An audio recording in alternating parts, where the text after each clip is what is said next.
चंदन one में टूनी चिड़िया अपने पति गोलू कौवा के साथ रहती थी। उसकी एक बेटी थी टुनटुनी। दोनों पति पत्नी अपनी छोटी सी दुनिया में बहुत खुश थे। एक दिन गोलू कौवा अपनी पत्नी के साथ अपने बनाए हुए मिट्टी के बर्तन बेच रहा था। तभी उसकी भाभी चमेली कबूतरी वहाँ आती है। सुन रे गोलू, कल से तू अपनी दुकान कहीं और जाकर लगा। तेरी वजह से मेरे ग्राहक मेरी दुकान तक पहुँच नहीं पाते। क्यों भाभी, हम लोग अपनी दुकान कहीं और क्यों लगाएं? ये दुकान तो पिताजी ने मरते समय मेरे पति को दी थी और आपकी दुकान और मेरी दुकान में तो कोई मेल ही नहीं। आपके यहाँ स्टील के बर्तन मिलते हैं और मेरी दुकान पर मिट्टी के बर्तन। और अगर आपको हम लोगों से दिक्कत हो रही है तो दूसरी जगह आप ही जाकर अपना दुकान लगाइए। अब बस भी कर टूनी, भाभी से इस तरह बात नहीं करते। क्यों ना बोलूं मैं इन्हें? हर समय ये मुझे ही दबाती हैं। बड़ी है तो इसका क्या मतलब? वो छोटों को इस तरह परेशान करेंगी और तुम्हें भी इन लोगों से डरने की कोई जरूरत नहीं। अगले दिन टूनी चिड़िया फिर से बर्तन बेचने जाती है। आओ आओ, मिट्टी के बर्तन ले जाओ। मिट्टी के बर्तन में भोजन बनाकर खाओगे तो हमेशा स्वस्थ रहोगे। ये क्या, टूनी आज भी बर्तन बेचने चली आई? अब तो इसका इलाज करना जरूरी है, वरना मेरी दुकान बंद हो जाएगी। गोलू कौवा की दुकान पर मिट्टी के बर्तन खरीदने वालों की भीड़ देखकर चमेली कबूतरी चिढ़ जाती है। वो जंगल का गुंडा गोगो चील को बुलाती है। देखो गोगो, मैं तुम्हें बहुत पैसा दूंगी, बस किसी तरह इस टूनी की दुकान को यहाँ से हटा दो। इसने मेरे नाक में दम कर रखा है। इन लोगों की वजह से मेरे दुकान पर ग्राहक बहुत कम आते हैं। मैंने गोलू कौवा से कई बार उसकी दुकान हटाने को बोला, लेकिन वो है कि मानता ही नहीं। सेठानी, आप चिंता बिल्कुल मत करिए, आपका काम हो जाएगा, बस आप पैसे तैयार रखना। अगले दिन गोलू और टूनी जब अपने मिट्टी के बर्तन बेच रहे होते हैं, तब गोगो चील अपने साथियों के साथ मिलकर गोलू के बर्तन पर छिपकर पत्थर फेंकने लगता है, जिससे गोलू के सारे मिट्टी के बर्तन टूट जाते हैं। अरे कौन है? कौन मेरे मिट्टी के बर्तन को तोड़ रहा है? नासपीटे, छिपकर क्यों वार कर रहा है? हिम्मत है तो मेरे सामने आकर वार कर। भगवान कसम, एक एक की हड्डी पसली तोड़कर यही समाधि न बना दी तो मेरा नाम भी टूनी नहीं। टूनी, अगर सामने से ही वार करना होता तो वो छिपकर बर्तन क्यों तोड़ता? भगवान पर भरोसा रख, जिसने भी ये काम किया है उसे सजा जरूर मिलेगी। उधर ये सब देखकर चमेली कबूतरी मन ही मन खुश हो रही थी। टूनी चिड़िया और गोलू कौवा रोते रोते घर चले जाते हैं। माँ, पिताजी, इस तरह बैठकर अपनी किस्मत पर आंसू बहाने से कुछ नहीं होगा। दुश्मनों ने आपका बर्तन तोड़ा है, आपका हौसला नहीं। हम कल से कोई दूसरा काम करेंगे, धीरे धीरे सब ठीक हो जाएगा। लेकिन टुनटुनी बेटा, तेरे पापा को मिट्टी के बर्तन बनाने के सिवा और कुछ आता ही नहीं। ये देखो माँ, पापा की बनाई हुई ये मिट्टी की कढ़ाई, इसी कढ़ाई में कल से मैं डोसा बनाकर बेचूंगी। टूनी चिड़िया को टुनटुनी की बातें बिल्कुल समझ में नहीं आती। पापा, आपके पास थोड़े पैसे तो जरूर होंगे, वो मुझे दीजिए, मैं डोसा बनाने का सामान खरीद कर लाती हूँ। पैसे लेकर टुनटुनी बाजार जाती है और डोसा बनाने का सारा सामान खरीद कर लाती है और अगले दिन से अपने घर के सामने कढ़ाई डोसा बनाकर बेचने लगती है। डोसा खाइए डोसा, मिट्टी की कढ़ाई में बने डोसा। कुछ दिनों की कड़ी मेहनत के बाद टुनटुनी के ठेले पर कढ़ाई डोसा खाने वाले पक्षियों की भीड़ लग जाती है। इस तरह टुनटुनी की अच्छी आमदनी होने लगती है। फिर पूरा परिवार खुशी खुशी रहने लगता है।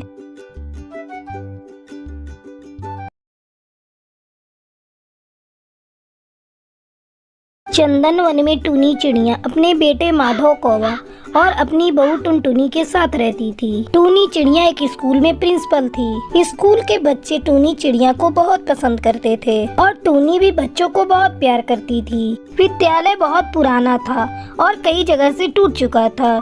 ऐसे में बारिश भी शुरू हो चुकी थी। क्या करूं? कुछ समझ में नहीं आ रहा है। डीएम सर के ऑफिस में भी कई बार अर्जी दे चुकी हूँ, पर सुनवाई कुछ होती ही नहीं है। आज मैं खुद ही जाकर डीएम सर से मिलूंगी और अपनी समस्या उन्हें बताऊंगी। शाम को स्कूल की छुट्टी के बाद टूनी चिड़िया उस जंगल के डीएम के पास जाती है। सर, मैं कई बार अपने विद्यालय की मरम्मत करने के लिए अर्जी दे चुकी हूँ, लेकिन अभी तक मुझे कोई फंड नहीं मिला। विद्यालय का भवन जर्जर हो चुका है, ऊपर से बारिश भी हो रही है। भगवान न करे अगर कोई अनहोनी हो गई तो मैं क्या करूँगी? देखिए बहन जी, मैं इस मामले में आपकी कोई मदद नहीं कर सकता। ये एक सरकारी मामला है, इसमें देर तो लगेगी ही। टूनी चिड़िया फिर से एक अर्जी लिखती है और डीएम ऑफिस में जमा करके घर चली आती है। इस तरह कुछ दिन गुजर जाते हैं। एक रात बहुत तेज बारिश होती है और विद्यालय ढह जाता है। इसी बात के लिए मैं डर रही थी। चलो अच्छी बात ये रही कि ये विद्यालय का भवन रात में गिरा, वरना कई बच्चे घायल हो जाते। इस तरह स्कूल बंद हो जाता है। एक दिन अपनी सास को उदास देखकर टुनटुनी चिड़िया उससे पूछती है, क्या बात है माँ जी, जब से स्कूल टूटा है आप बहुत परेशान हैं। अब आपकी इसमें क्या गलती? हाँ बहू तो ठीक कह रही है। स्कूल का भवन टूटने के कारण बच्चे स्कूल पढ़ने नहीं जा रहे हैं, दिन भर इधर उधर घूमते रहते हैं, उनका भविष्य खराब हो रहा है। यही देख देख कर मैं परेशान हूँ और मैं अपने विद्यार्थियों का भविष्य बिगड़ते नहीं देख सकती। माँ जी आप चिंता मत करिए, मैं कुछ सोच रही हूँ, शायद आपकी समस्या का समाधान हो जाए। तभी टूनी चिड़िया का बेटा माधव ऑफिस से घर आता है।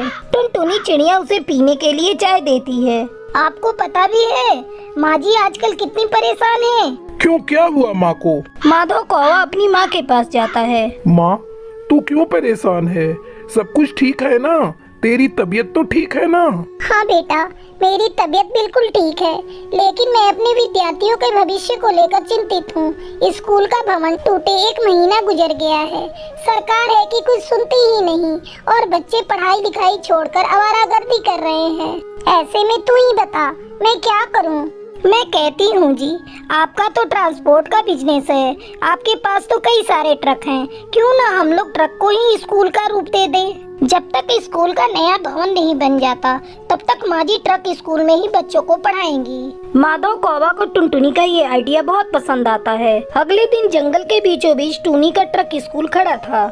अपने ट्रक स्कूल को देखकर टूनी चिड़िया बहुत खुश होती है। वो बच्चों के घर जाती है। रानो तोती, स्कूल का भवन ढह जाने के कारण बच्चों की पढ़ाई बाधित हो गई थी, इसलिए मैंने एक ट्रक स्कूल बनाया है। तुम लोग कल से अपने बच्चों को मेरे ट्रक स्कूल में भेजना। ये तो बहुत अच्छा किया मैडम जी आपने। बच्चों की पढ़ाई खराब हो रही थी, दिन भर बस खेल रहे थे।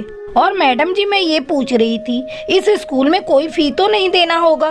नहीं, आप लोगों को 1 पैसा नहीं देना होगा, पढ़ाई बिल्कुल फ्री में होगी। अगले दिन से जंगल के बच्चे टूनी के ट्रक स्कूल में पढ़ने आते हैं। चलो बच्चों, तुम लोग अपने अपने सीट पर बैठ जाओ और अपनी अपनी कॉपियाँ निकाल लो। टूनी चिड़िया खुशी खुशी सभी बच्चों को अपने ट्रक स्कूल में पढ़ाने लगती है।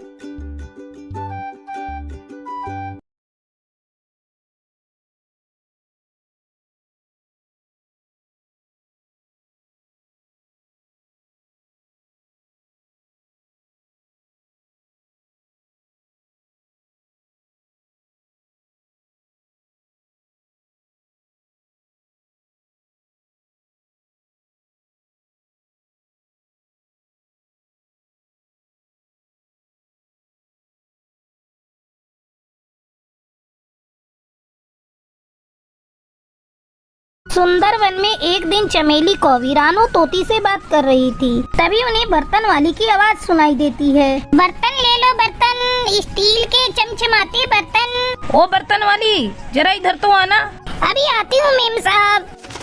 हाँ मेम साहब, बोलो क्या दे दूँ? मेरे पास छोटे बड़े सभी प्रकार के बर्तन हैं। अच्छा, तो तू मुझे ग्लास का एक सेट दिखा। ये देखो मेम साहब, चमचमाते ग्लास के सेट, इसमें 6 पीस हैं। ये मजबूत तो है ना? कैसी बात करती हो मेम साहब, मेरे सारे बर्तन मजबूत हैं। अगर एक बर्तन कमजोर निकाल दो तो मैं आज से बर्तन बेचना छोड़ दूंगी।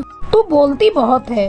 अरे ओ बर्तन वाली, तेरे पास छोटी कटोरियां हैं तो मुझे भी दिखा, मुझे भी कटोरियां लेनी है। ये लो चाची चमचमाती स्टील की कटोरियाँ, चाहो तो इसमें अपना चेहरा भी देख लो। चमेली कौवी और रानो तोती अपनी अपनी पसंद की बर्तनें खरीदती हैं। बर्तन वाली पैसे लेकर वहाँ से जाने लगती है। उसी समय चमेली कौवी का बेटा चूचू कबूतर सामने से आ रहा था।